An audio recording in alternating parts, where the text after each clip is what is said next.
Até agora, já descrevemos 2 dos 5 traços de personalidade: extroversão, que é a sensibilidade para as emoções positivas, e o neuroticismo, que é a sensibilidade para emoções negativas.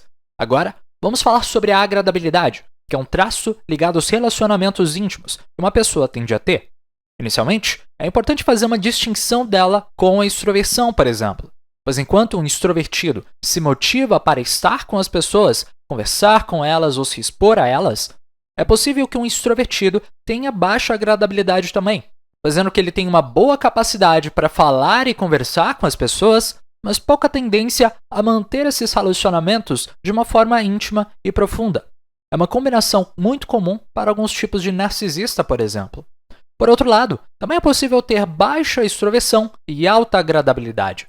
Uma pessoa assim teria um grande interesse em formar relacionamentos íntimos e profundos com as pessoas, criar vínculos, mas talvez não tivesse as habilidades sociais necessárias para fazer isso. Ou até mesmo preferisse ter poucos relacionamentos mais focados, ao invés de ter vários relacionamentos como um extrovertido talvez gostaria. Além disso, pode ser difícil diferenciar pessoas com baixa agradabilidade daquelas que apresentam alto neuroticismo, já que em ambos os casos, essas pessoas parecem ser difíceis de se relacionar no geral. A grande diferença de um com o outro é que se você entrar numa discussão e uma pessoa começar a gritar e xingar e expressar mais emoções do que argumentos, é provável que essa seja uma pessoa com alto neuroticismo. Por outro lado, uma pessoa com baixa agradabilidade pode ter maior tendência de fazer coisas que a maior parte das pessoas não está fazendo.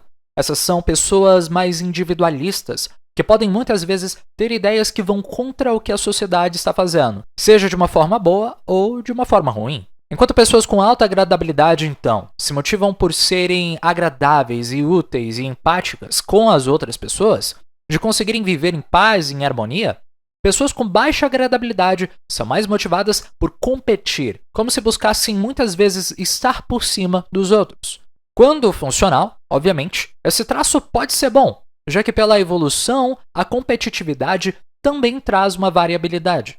Imaginando, por exemplo, no ambiente acadêmico, em que todas as pessoas gostem de festas e menos de estudar, por uma convenção social, é mais provável que pessoas com alta agradabilidade talvez se adaptem a fazer aquilo que as outras pessoas também estejam fazendo, enquanto alguém com baixa agradabilidade poderia prezar mais por estudar ou talvez fazer o contrário do que aquele ambiente esteja determinando.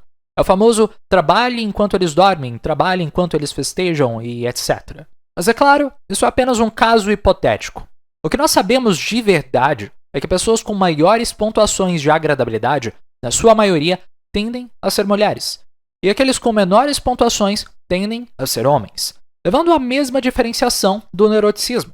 Quando você imagina as pessoas que são criminosas, que estão nas prisões, que são psicopatas, narcisistas e antissociais, essas pessoas têm uma boa tendência a terem baixíssima agradabilidade. Não só por não se importarem com as coisas ruins que possam acontecer, mas por muitas vezes também quererem fazer esse mal às outras pessoas e não se importarem em cuidar nem respeitar delas. No Big Five, existe o que é chamado de facetas, das quais falaremos posteriormente. Mas podemos dividir a agradabilidade em 2 partes, por exemplo. De um lado, existe a polidez, ou educação. São pessoas que gostam de respeitar as regras, as hierarquias, as autoridades e as normas. E também existe a compaixão, que são pessoas que têm maior afiliação por empatia, por socialização, por serem agradáveis para as outras pessoas e por cuidar delas. Algo interessante é que quando separamos pessoas conservadoras de direita e mais liberais de esquerda, vemos a seguinte distribuição. Pessoas com alta polidez tendem a estar mais do lado conservador, por respeitarem mais a ordem das coisas já impostas anteriormente. Enquanto pessoas de esquerda liberal são mais voltados para a compaixão e para as ideias socialistas e de comunidade e de empatia.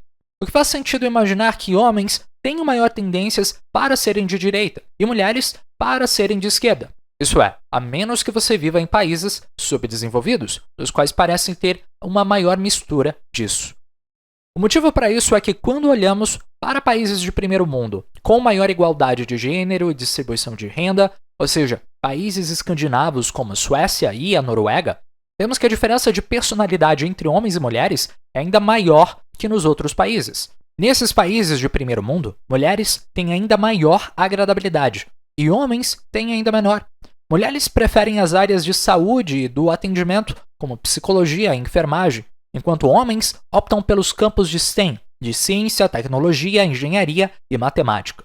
Mas, ao olhar para países de terceiro mundo como China e Malásia, vemos que os homens tendem a apresentar também maiores níveis de agradabilidade. Eles são mais femininos, por assim dizer. As mulheres são mais, entre aspas, masculinas, com menores traços de agradabilidade. Uma das hipóteses é que quando você está numa sociedade que é desigual, e as pessoas precisam competir consigo mesmas, ou quando elas não veem que tem uma chance de mobilidade, de que elas possam melhorar a sua vida e serem como aqueles 20% ou 5% que estão no topo, as pessoas começam a adotar traços para contornar essas diferenças culturais, que as faça poder conviver na sociedade de uma forma mais funcional. Enquanto em lugares que essas diferenças econômicas não existem ou são muito baixas, as pessoas são mais livres para expressar aqueles traços delas, que são inerentemente biológicos, hereditários e genéticos. As pessoas nesses países são mais livres para serem elas mesmas, por assim dizer, sem precisar se adaptar tanto ao social.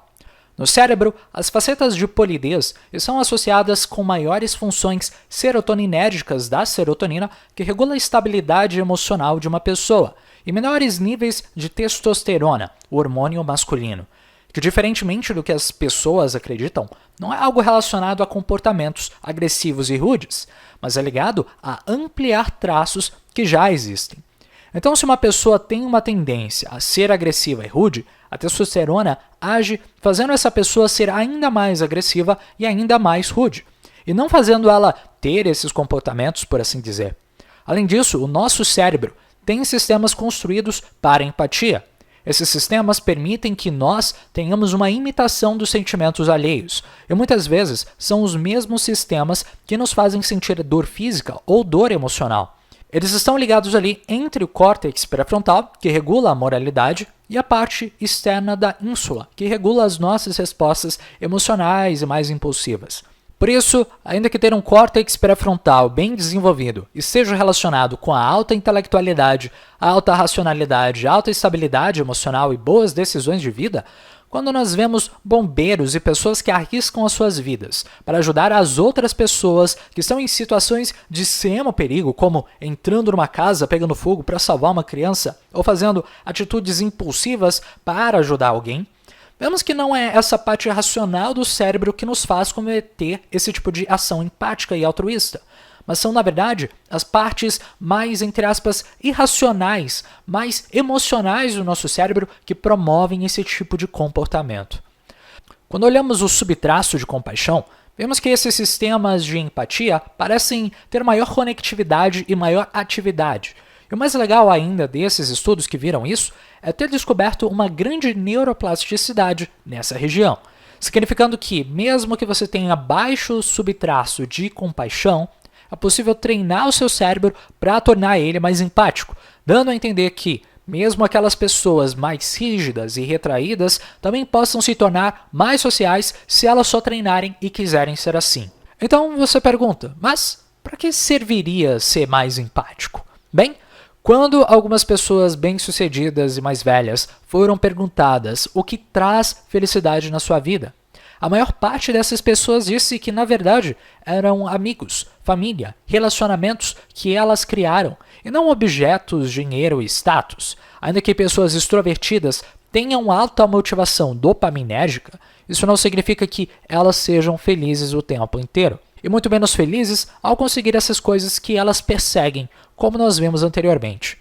São, na verdade, as pessoas ao nosso redor, aquelas que nós escolhemos nos relacionar, que promovem a maior parte da nossa felicidade, dos nossos sentimentos de satisfação com a vida. Isso não quer dizer que nós precisamos viver pelas outras pessoas, mas sim aprender a viver com as outras pessoas de uma melhor forma. Carl Jung uma vez disse que não é só porque nós precisamos de oxigênio que nós fomos feitos para respirar. Por isso, não é só por termos necessidades das outras pessoas que nós deveríamos nos tornar devotos a elas. A individualidade também é importante. o que nos leva a ver mais o lado negativo de ter essa altíssima agradabilidade. Quando nós vemos nos transtornos de personalidade pessoas dependentes, vemos que o maior traço que essas pessoas apresentam é a agradabilidade. Pessoas com esse transtorno têm uma necessidade generalizada e excessiva de serem cuidadas, como se elas não conseguissem viver sozinhas e sem outra pessoa sustentando elas, o que as faz se tornarem mais submissas e começarem até a ter relacionamentos abusivos, pois alguém com alta agradabilidade dificilmente vai impor as suas próprias vontades às outras pessoas. É como se elas fossem devotas dos outros e dessem a sua vida por elas. Isso em casos extremos, claro. Essas são pessoas que facilmente são vistas como trouxas ou pegajosas, não porque elas realmente sejam burras, mas porque elas têm um grande apego às pessoas. Mesmo assim, é possível usar isso de uma boa forma. Quando vemos pessoas extremamente humanitárias, como Madre Teresa, Mahatma Gandhi, Nelson Mandela e assim por diante, podemos imaginar como todas essas pessoas deviam ter altíssima agradabilidade. São pessoas que conseguiram conciliar não só o seu amor e a sua compaixão pelas outras pessoas, como também souberam usar outros de seus traços de personalidade que trouxeram o equilíbrio para elas. Vamos falar disso depois. Por agora, podemos dizer que se você tem baixa agradabilidade, talvez seja melhor saber se relacionar com as outras pessoas e treinar a sua empatia possa ser uma boa coisa a se fazer para conseguir ter uma maior satisfação na sua vida. Pesquisas mostram como uma das coisas que deixa narcisistas depressivos menos depressivos é exatamente o fato de fazerem algo bom para as outras pessoas. E se você tiver alta agradabilidade, talvez seja bom treinar mais a sua própria assertividade, saber melhor como se impor nas suas relações para que outras pessoas não se aproveitem dessa sua boa vontade de ajudar. Em resumo, a agradabilidade é um traço ideal de se ter na vida, caso você esteja buscando bons relacionamentos. Pessoas que relatam ter os melhores relacionamentos e maior satisfação com esses relacionamentos, normalmente tendem a apresentar também alta agradabilidade. E se você estiver procurando ter uma boa vida quando olhar para trás, talvez saber ter relacionamentos saudáveis e funcionais seja uma boa coisa. E se você não souber como fazer isso, bem, na próxima aula vamos olhar como a abertura às experiências pode ajudar você a modelar novos comportamentos. Meu nome é Júlio César e até logo.